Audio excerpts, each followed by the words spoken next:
Buenas tardes, mi nombre es Gianfranco Ortega de Pascuales, soy estudiante de la carrera de Ingeniería y Mantenimiento Mecánico y en el siguiente video, mi persona junto a mi compañero Jorge Aguilar vamos a hablar sobre lo que es los conceptos, los tipos, los materiales y el ámbito de diseño de los frenos y los embragues. Este video está contemplado para la materia de elementos de máquinas 2 dictada por el profesor e ingeniero Luis Rodríguez. Lo que tenemos como concepto claro y básico es que los frenos son dos elementos, los cuales uno es fijo y el otro es móvil, es decir, en muchos casos es rotativo, ya que se basa en un mismo eje. En el caso de los frenos tenemos un elemento que, por dar un ejemplo claro, gira, y tenemos otro elemento que es totalmente inmóvil, el cual al momento de accionar la fuerza para realizar la adhesión de ambos elementos para provocar una fricción y así disminuir la energía cinética del elemento giratorio. Por otro ámbito y de manera contraria, el embrague suele ser dos elementos, pero esta vez que ambos se mantienen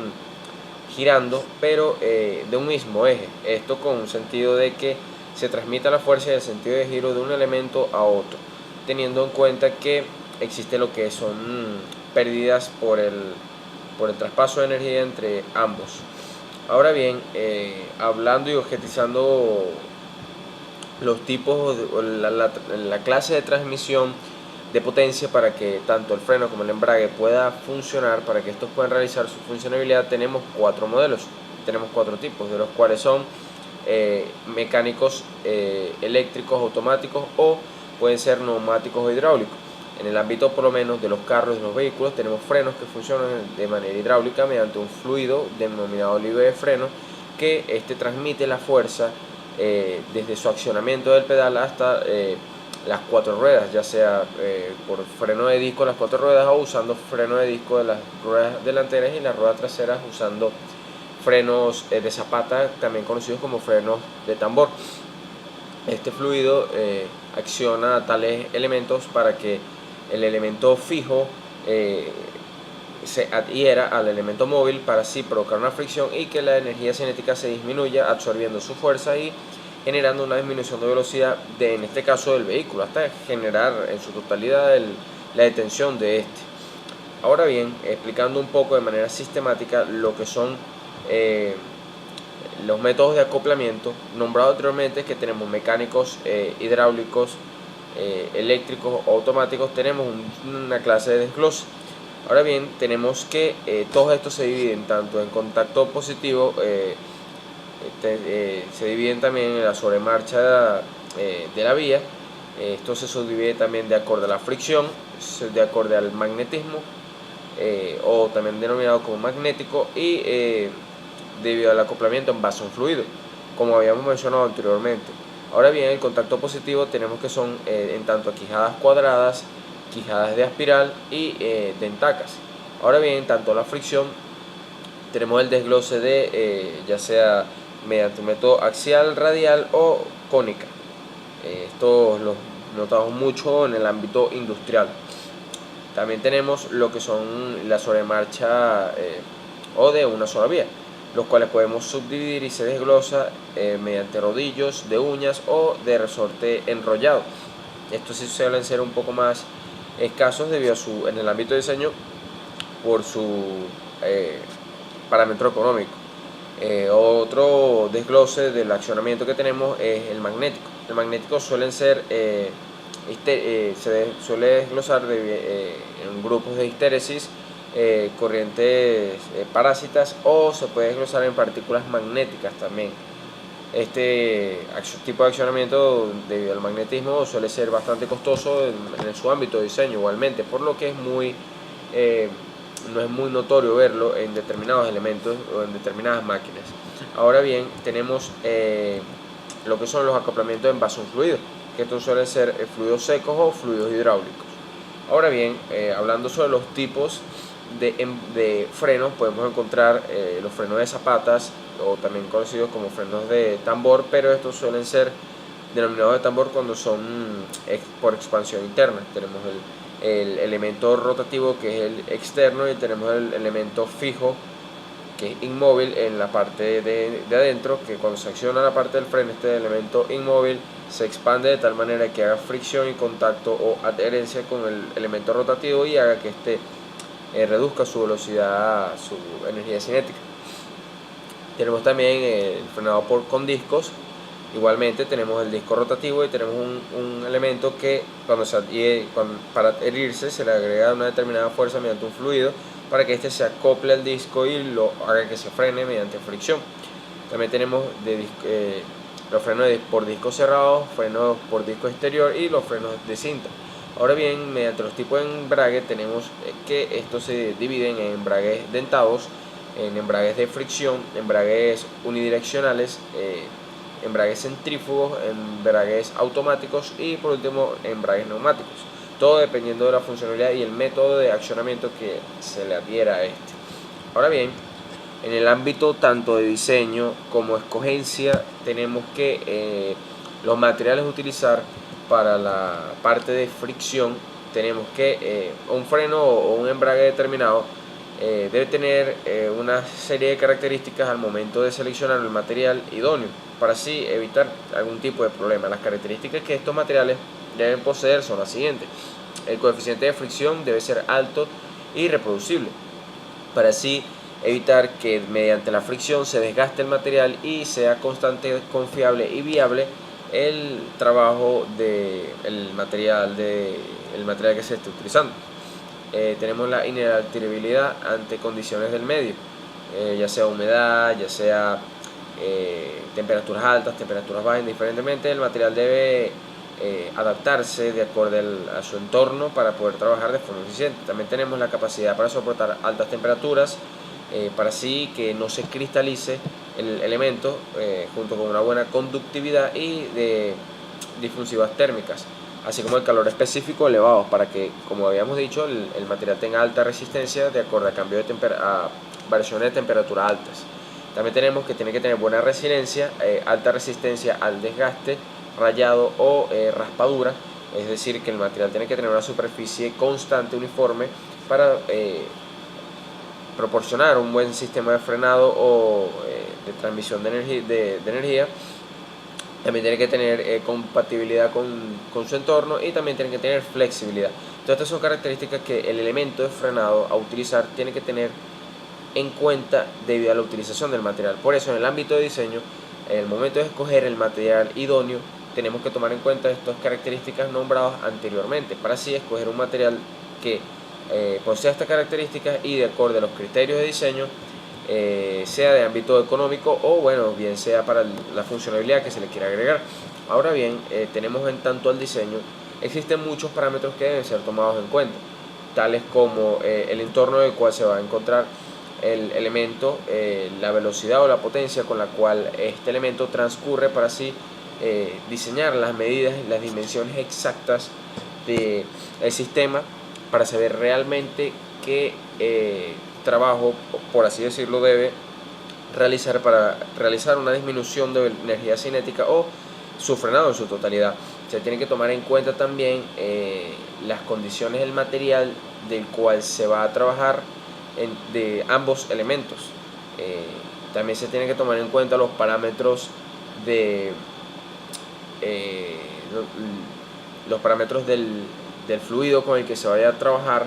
debido a que dependiendo del tipo de embrague o el tipo de freno mencionado anteriormente y que mi compañero va a profundizar a continuación,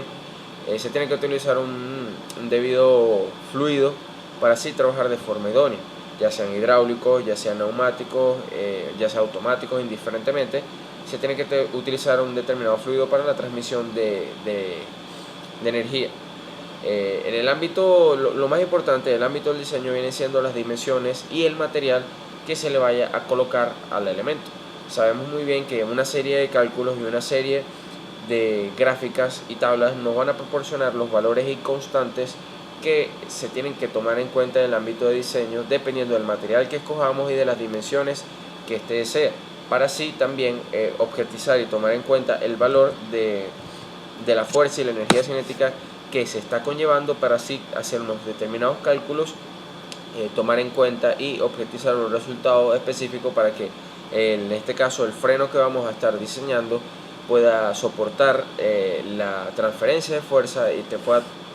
pueda soportar la fricción entre ambos elementos, haciendo que el elemento principal frene, quede en su totalidad en estado de equilibrio, por así decirlo, que no se siga desplazando o moviendo, y el material de frenado tiene que estar apto para realizar determinadas y constantes evaluaciones y procesos para un frenado constante en varias ocasiones, y que este material tiene que estar apto y confiable y tiene que estar también operativo para la realización de este. Tienen que ser materiales que no se pueden desgastar de forma muy rápida y tomando en cuenta las características nombradas anteriormente. Ahora mi compañero Joran Aguilar va a continuar con el tema tratado, profundizando así los tipos de engranaje. Bueno, ante todo, muy buenos días. Continuando con el tema acerca de los frenos y embrague, tenemos otro tipo que es los frenos y embrague de fricción, que son los más comunes, que consiste donde uno o más superficie están oprimidas entre sí mediante una fuerza de fricción o una fuerza perpendicular. Entre ellas se puede ver las que existen, las de fuerza axial, son las de disco, aquellos frenos de disco, y lo que están por una fuerza radial son los que se conoce como los frenos de tambores, y también existe una fuerza cónica que son los frenos cónicos. Hablando un poco de los tipos de frenos y embrague, tenemos otro que es el de sobre marcha, que esto se conoce por ser en una sola vía, por ser frenos y embragues de una sola vía, que van en una sola dirección, y si uno quiere, por decirlo así, giran igual. Si uno quiere girar en el sentido opuesto, el embrague no se lo permite y bloquea esto. Otro tipo de freno es el de embrague centrífugo, que estas acoplan automáticamente debido a una velocidad de cierta magnitud, es decir, existe un rango. Si lo vamos a suponer que pasa los 100, luego que pase esto, acopla y frena. Eso es lo que se conoce como embrague centrífugo. Continuando con nuestro tema acerca de los frenos y embrague, existen también los frenos magnéticos,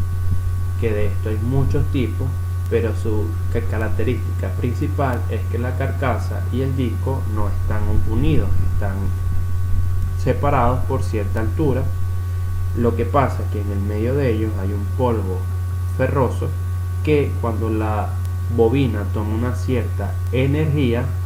este polvo se crea, forma como cadenas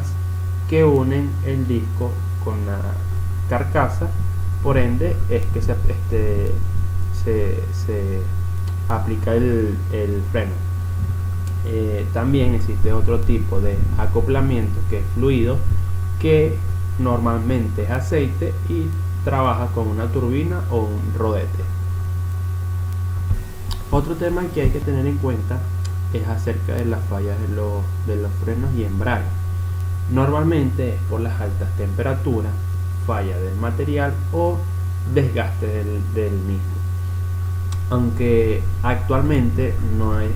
existe tanta falla acerca de los frenos y embrague, porque existen unas técnicas que son como cálculos para ver la vida,